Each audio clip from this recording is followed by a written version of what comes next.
Chapter 17. The Hunting of the White Stag. The battle was all over a few minutes after their arrival. Most of the enemy had been killed in the first charge of Aslan and his companions, and when those who were still living saw that the witch was dead, they either gave themselves up or took flight. The next thing that Lucy knew was that Peter and Aslan were shaking hands. It was strange for her to see Peter looking as he looked now. His face was so pale and stern, and he seemed so much older. "It was all Edmund's doing, Aslan," Peter was saying.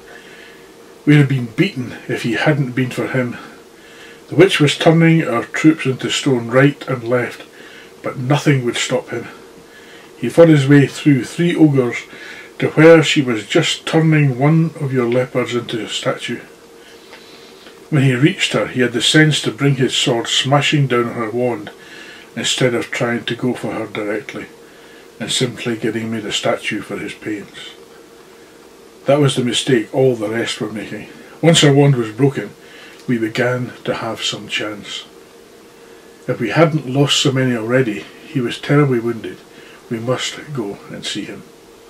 They found Edmund in the charge of Mrs. Beaver, a little way back from the fighting line.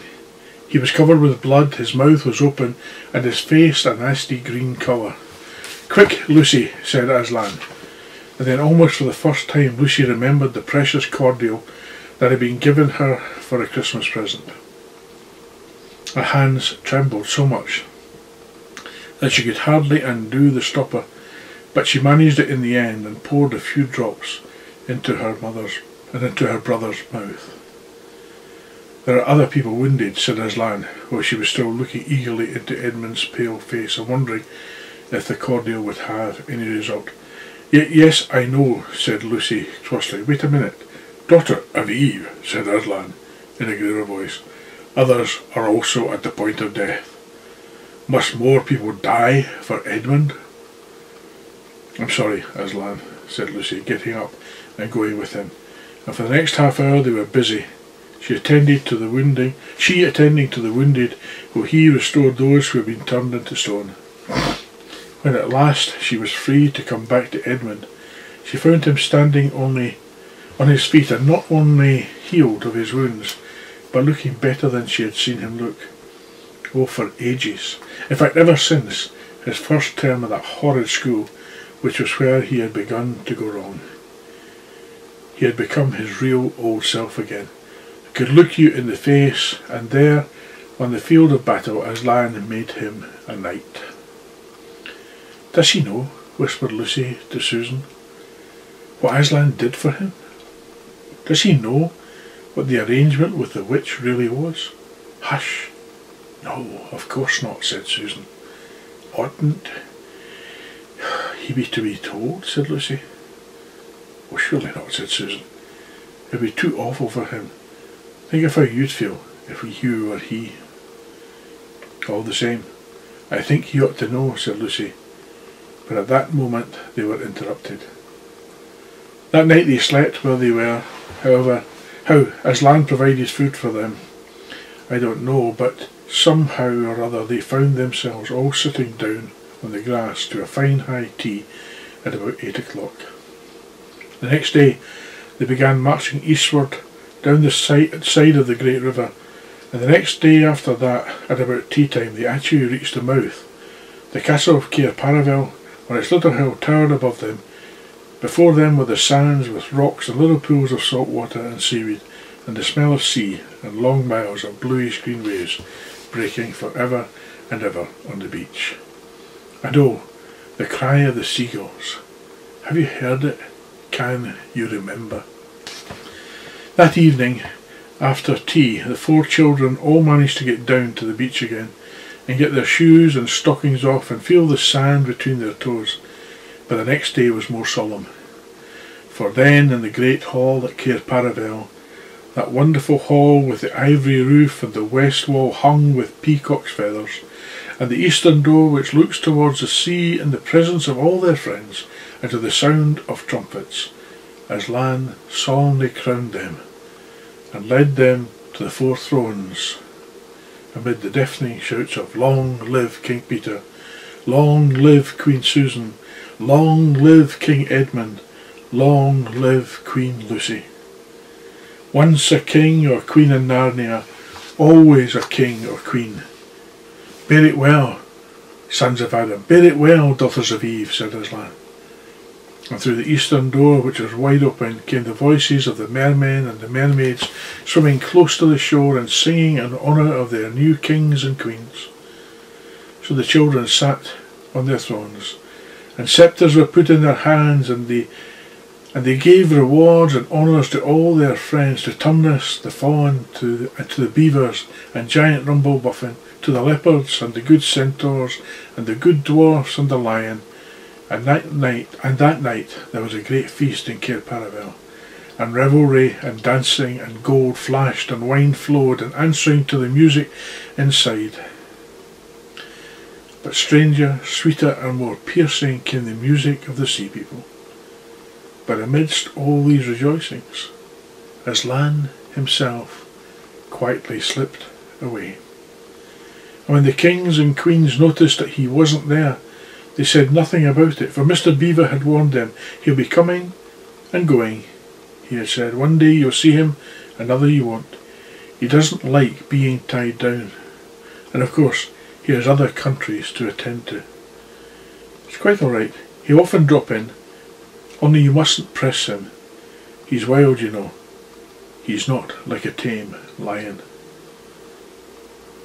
And now, as you see, this story is nearly, but not quite, at an end. These 2 kings and 2 queens governed Narnia well, and long and happy was their reign. At first much of their time was spent in seeking out the remnants of the White Witch's army and destroying them, and indeed for a long time there would be news of evil things lurking in the wilder parts of the forest. A haunting here and a killing there, a glimpse of a werewolf one month and the rumour of a hag the next. But in the end all that foul brood was stamped out, and they made good laws and kept the peace and saved good trees from being unnecessarily cut down, and liberated young dwarfs and young satyrs from being sent to school, and generally stopped busybodies and interferers and encouraged ordinary people who wanted to live and let live. And they drove back the fierce giants, quite different sort from giant Rumblebuffin in the north of Narnia. When these ventured across the frontier, and they entered into friendships or alliances with countries beyond the sea, and paid them visits of state and received visits of state from them, and they themselves grew and changed as the years passed over them. And Peter became a tall and deep-chested man and a great warrior, and he was called King Peter the Magnificent. And Susan grew into a tall and gracious woman with black hair that fell almost to her feet, and the kings of the countries beyond the sea began to send ambassadors asking for her hand in marriage. And she was called Queen Susan the Gentle. Edmund was a graver and quieter man than Peter, and great in counsel and judgment. He was called King Edmund the Just. But as for Lucy, she was always gay and golden-haired, and all the princes in those parts desired her to be their queen, and her own people called her Queen Lucy the Valiant. So they lived in great joy, and if ever they remembered their life in this world, it was only as one remembers a dream. One year it fell out that Tumnus, who was a middle-aged fawn by now, and beginning to become stout, came down to the river and brought them news that the white stag had once more appeared in his parts. The white stag who would give you wishes if you caught him. So these 2 kings and 2 queens, with the principal members of their court, rode a-hunting with horns and hounds in the western woods to follow the white stag. They had not hunted long before they had a sight of him, and he led them at great pace over rough and smooth and through thick and thin, till the horses of all the courtiers were tired out, and these 4 were still following. And they saw the stag enter into a thicket, where their horses could not follow. Then King Peter for they talked in quite a different style now, having been kings and queens for so long. "Fair consorts, let us now alight from our horses and follow this beast into the thicket, for in all my days I have never hunted a nobler quarry." "Sir," said the others, "even so let us do." So they alighted and tied their horses to trees and went into the thick wood on foot. And as soon as they had entered it, Queen Susan said, "Fair friends, here is a great marvel, for I seem to see a tree of iron." "Madam," said King Edmund, "if you look well upon it, you shall see it is a pillar of iron, with a lantern set on the top thereof." "By the lion's mane, a strange device," said King Peter, "to set a lantern here, where trees cluster so thick about it, and so high above it, that if it were lit, it should give light to no man." "Sir," said Queen Lucy, "by likelihood, when this post and this lamp were set here, there were smaller trees in this place, or fewer, or none, for this is a young wood, and the iron post is old." And they looked, and they stood looking upon it.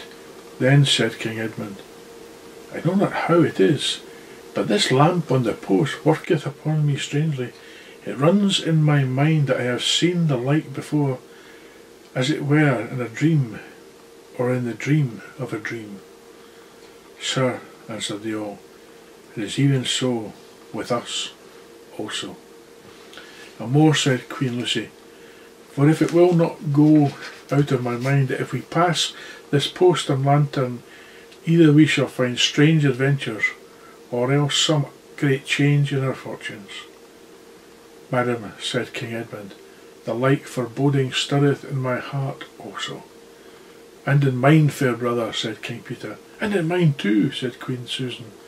"Wherefore, by my counsel, we shall lightly return to our horses, and follow this stag no further." "Madam," said King Peter, "therein I pray thee to have me excused, for never since we four were kings and queens of Narnia have we set our hands to any high matter as battles, quests, feats of arms, acts of justice and the like, and then given over. But always we have taken in hand the same we have achieved." "Sister," said Queen Lucy, "my royal brother speaks rightly, and it seems to me we should be shamed if for any fearing or foreboding we turn back from following so noble a beast as now we have in chase." "And so say I," said King Edmund. "Now if such desire to find the signification of this thing, I would not by my good will turn back for the richest jewel in all Narnia and all the islands." "Then in the name of Aslan," said Queen Susan, "if ye will all have it so, let us go on and take the adventure that shall fall to us." So the kings and queens entered the thicket, and before they had gone a score of paces, they all remembered that the thing they had seen was called a lamppost. Before they had gone 20 more, they noticed that they were making their way not through branches but through courts, and the next moment they all came tumbling out of a wardrobe door into the empty room, and they were no longer kings and queens in their hunting array, but just Peter, Susan, Edmund and Lucy in their old clothes. It was the same day and the same hour of the day on which they had all gone into the wardrobe to hide. Mrs. Macready and the visitors were still talking in the passage, but luckily they never came into the empty room, and so the children weren't caught. That would have been the end of the story if it hadn't been that they felt they really must explain to the Professor why 4 of the coats out of his wardrobe were missing. And the Professor, who was a very remarkable man, didn't tell them not to be silly or not to tell lies, but believed the whole story. No, he said, "I don't think it will be any good trying to go back through the wardrobe door to get the coats. You won't get into Narnia again by that route. Now would the coats be much use by now if you did, eh? What's that? Yes, of course you'll be back to Narnia again someday. Once a king in Narnia, always a king in Narnia. But don't go trying to use the same route twice. Indeed, don't try to get there at all. It'll happen when you're not looking for it, And don't talk too much about it, even among yourselves. And don't mention it to anyone else, unless you find that they had adventures of the same sort themselves. What's that? How will you know? Oh, you'll know, all right. Odd things, they say. Even their looks will let the secret out. Keep your eyes open. Bless me, what do they teach them at these schools? And that is the very end of the adventure of the wardrobe. But if the professor was right, it was only the beginning of the adventures of Narnia.